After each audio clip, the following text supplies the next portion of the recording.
오늘 보실 하나님의 말씀은 마가복음 15장 16절부터 32절 말씀입니다.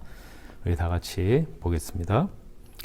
군인들이 예수를 끌고 브라이도리온이라는 뜰 안으로 들어가서 온 군대를 모으고 예수에게 자색 옷을 입히고 가시관을 엮어 씌우고 격려하여 이르되 유대인의 왕이여 평안할지어다 하고 갈대로 그의 머리를 치며 침을 뱉으며 꿇어 절하더라. 희롱을 다 한 후 자색 옷을 벗기고 도로 그의 옷을 입히고 십자가에 못 박으려고 끌고 나가니라. 마침 알렉산더와 루포의 아버지인 구레네 사람 시몬이 시골로부터 와서 지나가는데 그들이 그를 억지로 같이 가게 하여 예수의 십자가를 지우고 예수를 끌고 골고다라 하는 곳, 번역하면 해골의 곳에 이르러 모략을 탄 포도주를 주었으나 예수께서 받지 아니하시니라. 십자가에 못 박고 그 옷을 나눌세 누가 어느 것을 가질까 하여 제비를 뽑더라. 때가 제3시가 되어 십자가에 못 박으니라. 그 위에 있는 죄패의 유대인의 왕이라 썼고 강도 둘을 예수와 함께 십자가에 못 박으니 하나는 그의 우편에 하나는 좌편에 있더라. 지나가는 자들은 자기 머리를 흔들며 예수를 모욕하여 이르되 아하 성전을 헐고 사흘에 짓는다는 자여 내가 너를 구원하여 십자가에서 내려오라 하고 그가 그와 같이 대제사장들도 서기관들과 함께 희롱하며 서로 말하되 그가 남은 구원하였으되 자기는 구원할 수 없도다. 이스라엘의 왕 그리스도가 지금 십자가에서 내려와 우리가 보고 믿게 할지어다 하며 함께 십자가에 못 박힌 자들도 예수를 욕하더라. 아멘. 오늘은 조롱받으신 예수님, 조롱받으신 왕이라는 제목으로 하나님 말씀을 보고자 합니다. 로마 군인들이 예수를 이끌고 브라이도리온이라는 뜰 안으로 데려갑니다.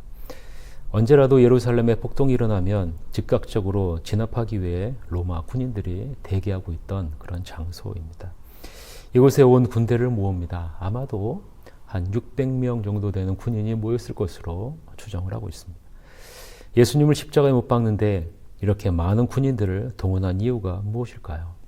그것은 예수에 대한 소문을 들어 익히 알고 있기 때문에 그렇습니다. 예수님이 어떤 일을 행했는지 수많은 병자들을 고치고 죽은 자들을 살리고 가난하고 소외된 자들과 함께 하시고 오병이어와 칠병이어로 수많은 사람들을 먹이신 일들을 익히 들어서 알고 있기 때문에 그렇죠. 그래서 예수님을 죽이게 되면 그를 따르던 수많은 사람들이 폭동을 일으킬 것을 두려워한 것입니다. 그러나 이러한 예수님이 그들의 기대와는 달리 무기력하게 채찍에 맞으며 끌려왔어요.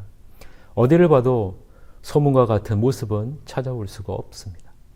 그래서 로마 군인들은 예수에게 내가 진정한 유대인의 왕이라면 왕의 모습을 보여달라고 조롱하며 자색 옷을 입히고 머리에는 가시관을 씌우고 경례하며 유대인의 왕이여 평안할지어다 라고 외칩니다.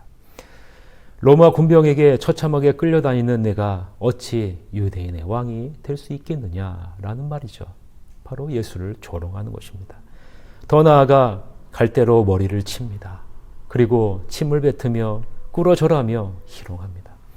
자신이 하나님의 아들이며 유대인의 왕이라고 하는 자가 힘없이 결박당하고 우스운 모습으로 죽음을 기다리고 있는 모습이 로마인의 눈에는 통쾌하게 느껴졌을 것입니다.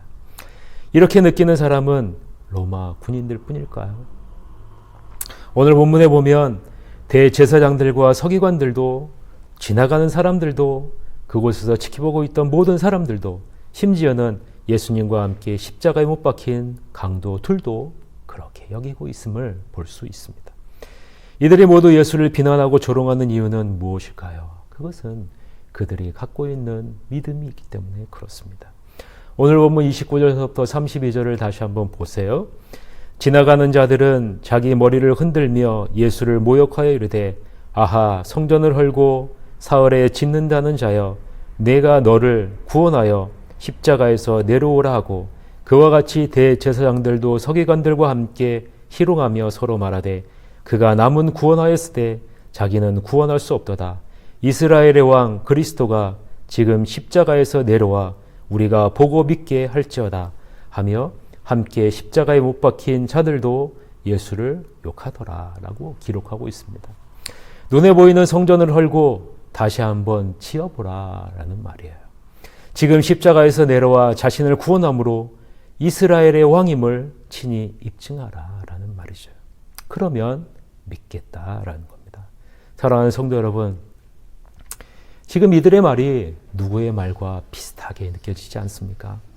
예수님이 40일을 줄이신 이후에 광야에서 사탄에게 시험을 받으실 때 사탄이 한 말과 너무나 비슷합니다. 마태복음 4장 5절서부터 7절에 보면 사탄은 이렇게 얘기하죠. 이에 마귀가 예수를 거룩한 성으로 데려다가 성전 꼭대기에 세우고 이르되 내가 만일 하나님의 아들이거든 뛰어내리라. 기록되었으되 그가 너를 위하여 그의 사자들을 명하시리니 그들의 손으로 너를 받들어 발이 돌에 부딪히지 않게 하리로다 하였느니라. 예수께서 이르시되 또 기록되었으되 주 너의 하나님을 시험하지 말라 하였느니라 하시니 라는 말씀입니다. 예수님이 십자가에서 못 박혀 죽으시는 그 시점에서도 사탄은 포기하지 않은 거예요.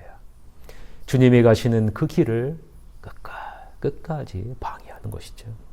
사탄은 말합니다. 너 자신을 드러내라 라고 말합니다. 너 자신을 위해 사는 길을 절대로 포기하지 말라라는 거죠. 그러나 예수님은 어떻게 했습니까? 끝까지 자기가 가는 길을 포기하지 않으셨습니다. 마치 대제사장과 서기관이 말하는 것과 같이 남을 구원하기 위해 자신을 버리는 자리로 묵묵히 걸어가시는 모습을 우리는 보게 됩니다. 예수님은 십자가에서 내려와 모든 사람들의 입을 다물게 하실 수 있습니다.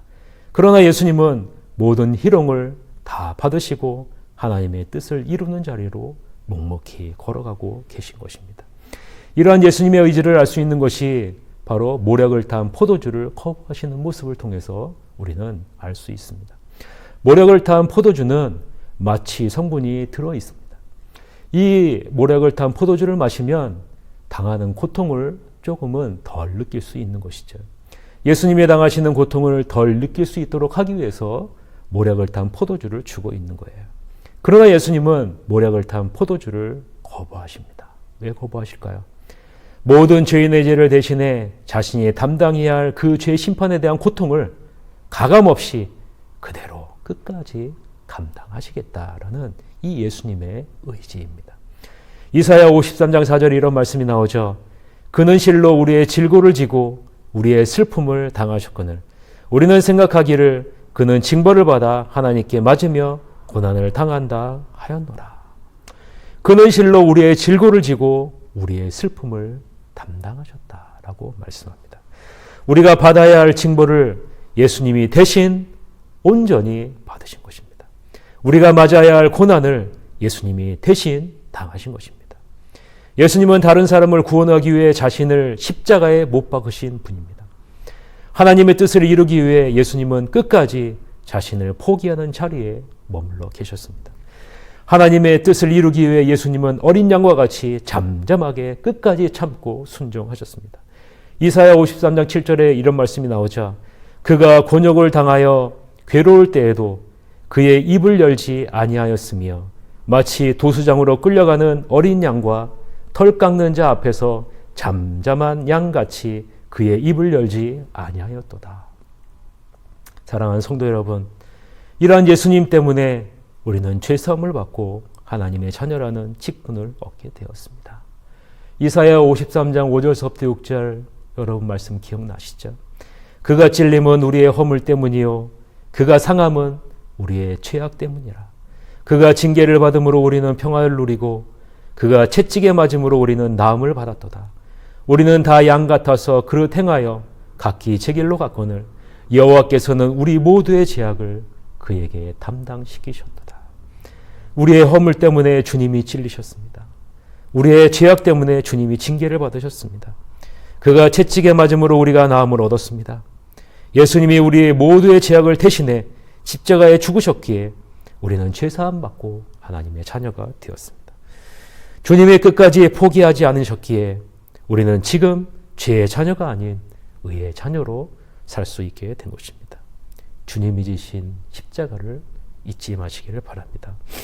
주님이 십자가를 지고 가실 때 그 십자가를 대신 지고 간 사람은 다 주를 버릴지라도 자신은 절대로 버리지 않겠노라 하고 죽을지언정 주님을 떠나지 않겠다고 호언장담하던 베드로도, 주님의 나라가 임할 때 높은 자리를 원했던 야고보와 요한도 아니었습니다. 놀라운 기적을 보고 예수님을 따라다녔던 사람도 아니었어요. 예수님에게 고침을 받던 사람도 아니었습니다. 주님의 십자가를 대신 짊어지고 간 사람은 알렉산더와 루포의 아버지인 구레네 사람 시몬이었습니다. 사랑하는 성도 여러분, 나의 신념과 의지로는 절대로 내 자신을 부인할 수 없고 나의 십자가를 칠 수도 없고 주님을 따르는 제자의 삶을 살 수도 없음을 기억하시길 바랍니다. 내 자신의 연약함을 인정하고 주님을 절대적으로 신뢰하고 의지하는 모습 가운데 나가야 우리는 주님이 우리에게 맡겨주신 십자가를 짊어지는 제자의 삶을 살 수 있는 것입니다. 사랑하는 성도 여러분, 하나님의 선택에 의해 어쩔 수 없이 예수님 대신 십자가를 짊어진 구레네 시몬의 자녀인 알렉산더와 루포는 초대교회에서 십자가를 전하는 귀한 사역에 쓰임을 받게 됩니다. 왜 이렇게 쓰임을 받을 수 있을까요? 아버지가 지신 십자가를 잊지 않았기 때문에 그렇습니다. 주님이 가신 고난의 길, 주님이 지신 십자가를 잊지 않는 것, 이것이 우리에게 있어서 가장 중요하다라고 생각합니다. 아무쪼록 주님이 지신 십자가를 잊지 않으시길 바랍니다.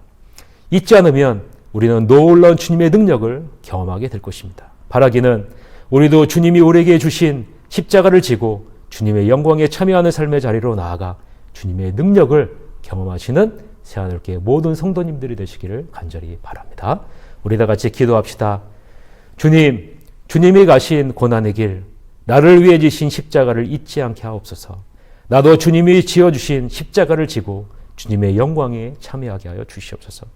코로나19로 인해 전 세계가 어려운 가운데 있는데 주님의 능력의 손으로 회복시켜 주시고 전 세계가 자신의 한계를 인정하고 하나님을 경외하는 자리에 서게 하여 주시옵소서.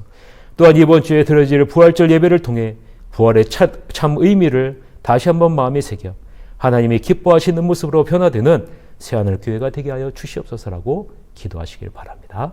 우리 다 같이 기도합시다.